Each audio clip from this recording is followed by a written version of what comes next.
Bene, buongiorno a tutti, benvenuti a Palazzo Ferrofini.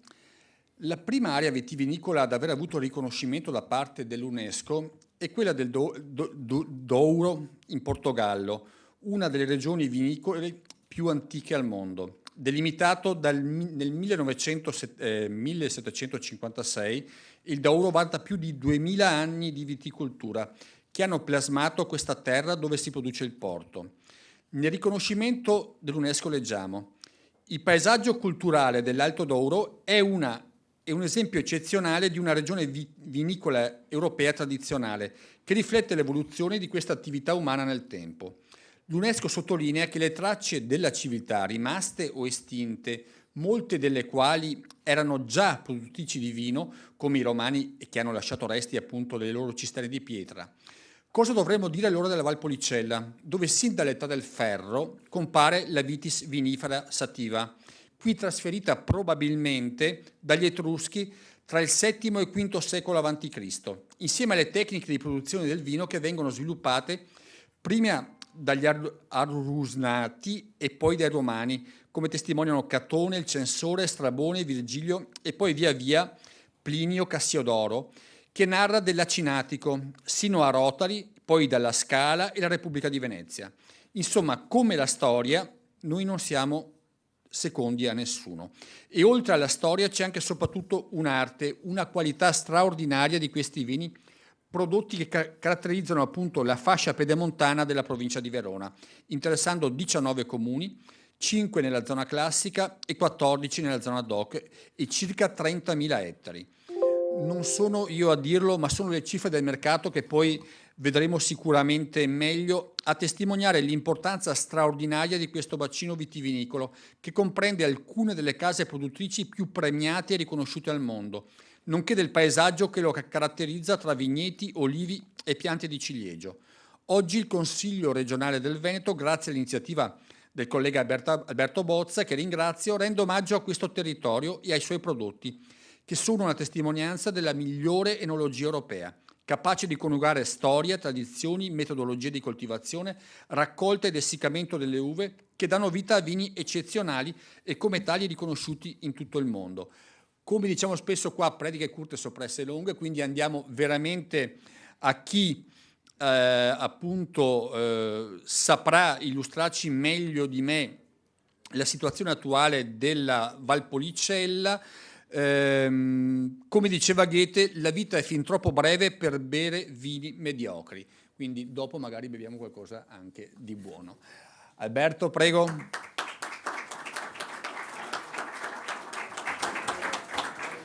Grazie Presidente, ringrazio ovviamente per la disponibilità del Presidente in questa occasione, in questa conferenza stampa. Saluto ovviamente tutti i colleghi consiglieri regionali oggi intervenuti, anche l'assessore Donazzan e i tanti sindaci del territorio, che non li cito tutti perché sono tanti oggi, a testimonianza della partecipazione davvero che c'è, non solo nell'ambito del Consorzio, ma anche per la tutela e la valorizzazione di un comparto strategico come quello vitivinicolo che abbiamo nella nostra magnifica Veneto, ma soprattutto nella zona della Valpolicella. Oggi siamo qui a celebrare ovviamente i numeri importanti di questo consorzio, traino strategico del Veneto e dell'Italia, e numeri che sono in continua crescita perché nell'ambito delle politiche della sostenibilità che il Consorzio sta portando avanti da anni e della tutela ovviamente della denominazione, credo che siano riusciti a fare in questi anni un grande lavoro.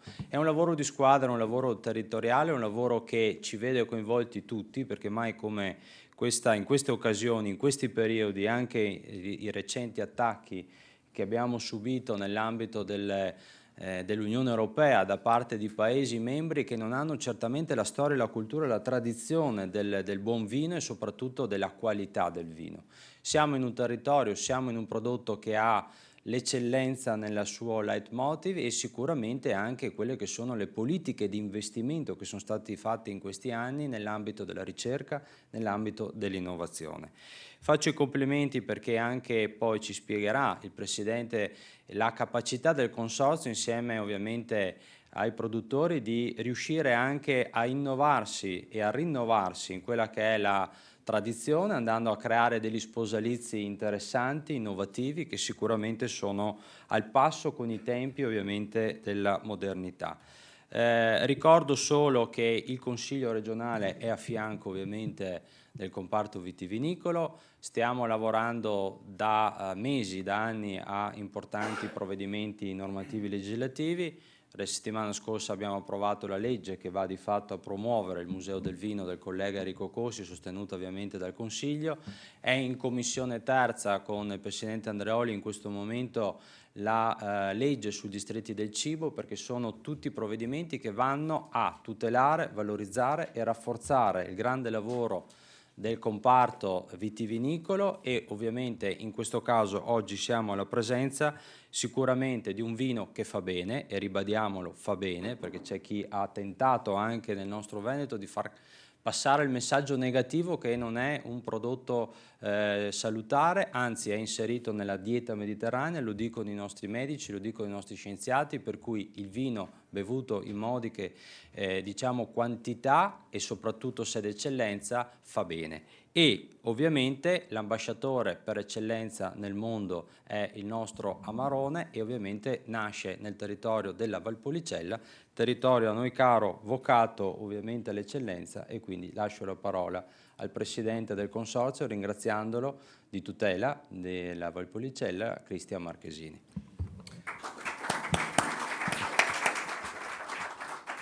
Usa questo sì. funziona. Bene, allora innanzitutto grazie per le belle parole, grazie al Presidente Ciambetti che ha ospitato il Consorzio qui in Palazzo Ferrofini, grazie ad Alberto Bozza che ci ha aiutato a organizzare questo evento, a tutti i consiglieri regionali e all'assessore Donazzan che è presente qui con noi. Devo dire che fino ad ora il Consorzio non ha mai avuto l'occasione di presentarsi in un palazzo così importante del governo della nostra regione, e anche perché siamo qui per raccontare l'importanza della denominazione, anzi delle denominazioni della Valpolicella, perché le denominazioni gestite dal Consorzio Valpolicella sono 5, quindi il Valpolicella Superiore, il Valpolicella a ripasso, l'Amarone e il Recioto. E come giustamente ricordava il Presidente Ciambetti, è una storia che dura 1500 anni, una storia che verrà, speriamo, riconosciuta quale la tradizione della messa a riposo come tecnica del patrimonio immateriale dell'UNESCO. Abbiamo fatto un percorso grazie anche ovviamente al governatore Zaia che ha creduto in questo percorso, un percorso che è durato 10 anni, abbiamo presentato tutto il dossier al Ministero della Cultura e quindi pensiamo e speriamo che per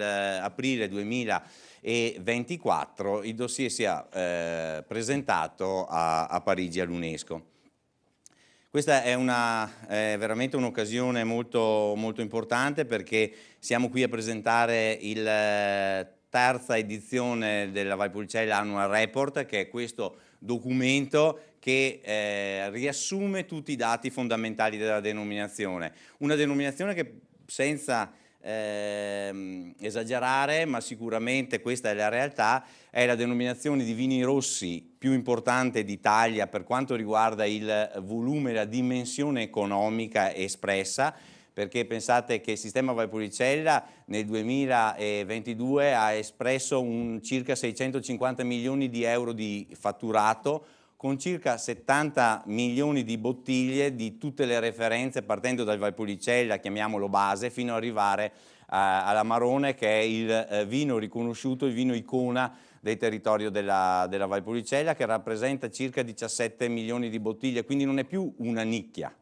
ma è un punto di riferimento dell'enologia di alto livello a livello mondiale. E noi ringraziamo anche evidentemente tutti i sindaci presenti del territorio. La denominazione è a nord del comune di Verona. Verona è il comune più vitato, che sembra strano, però effettivamente è il comune più vitato della denominazione con 1300 ettari, e gli altri 18 comuni rappresentano gli 8600 ettari della denominazione. Per raccontarvi un po', ma veramente velocemente, perché altrimenti poi dopo si raffredda i piatti che abbiamo preparato giù in cortile. Nel 2010, in un momento anche, nel 2010, in un momento anche particolare, abbiamo iniziato un percorso di sostenibilità e pensate che nel 2022 abbiamo raggiunto circa il 35% della superficie certificata biologica o comunque sostenibile. Questo è un percorso virtuoso che noi, grazie anche alle istituzioni, vorremmo nel 2024 raggiungere circa il 50%. Già nel 2023 abbiamo ottenuto dei risultati positivi di maggiori aziende che si iscrivono a questo percorso, quindi questo ci onora e ci dà la possibilità di pensare in modo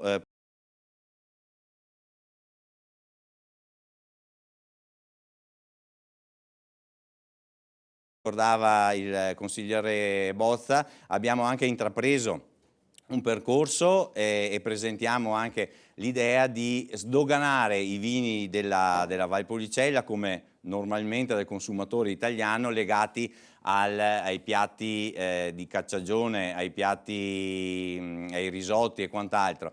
E noi ci concentriamo in queste iniziative e avremo un'iniziativa tra il 5 e il 6 luglio a Venezia, presentando il Valpolicella Superiore con tutte le sue sfumature. È un prodotto ancora di nicchia, ma pensiamo che possa avere un grande futuro. Lo presenteremo qui a Venezia per, appunto, dicevo, sdoganare l'abbinamento. Noi pensiamo che un Valpolicella superiore, un Valpolicella superiore servito alla temperatura corretta, e quindi parliamo di 10-11 gradi, può abbinarsi tranquillamente. Abbiamo avuto molte esperienze anche con il pesce.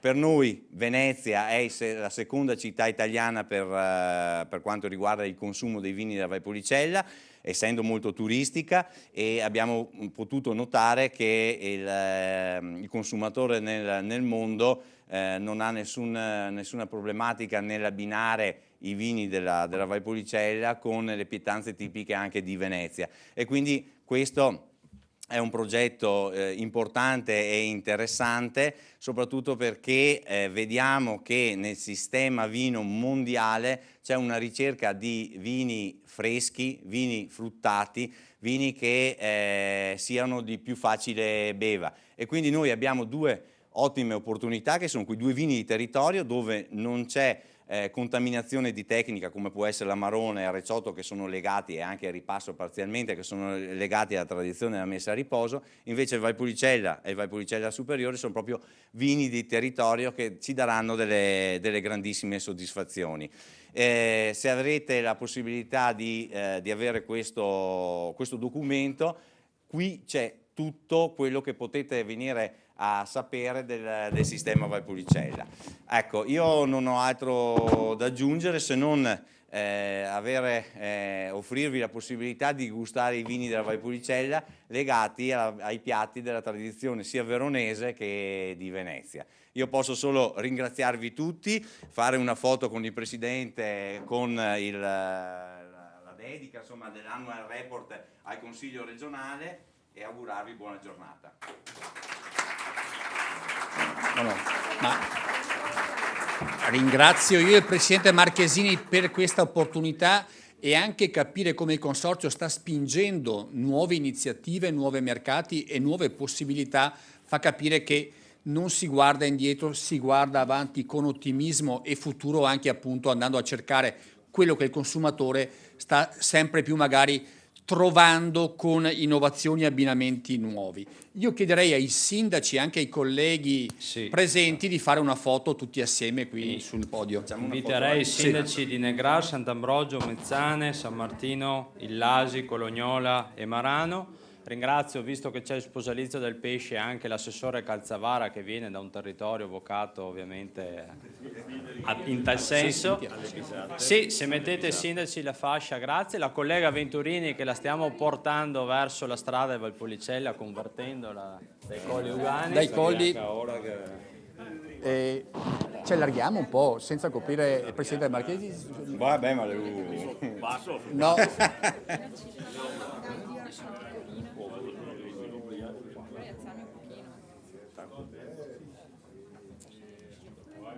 Beh, è stato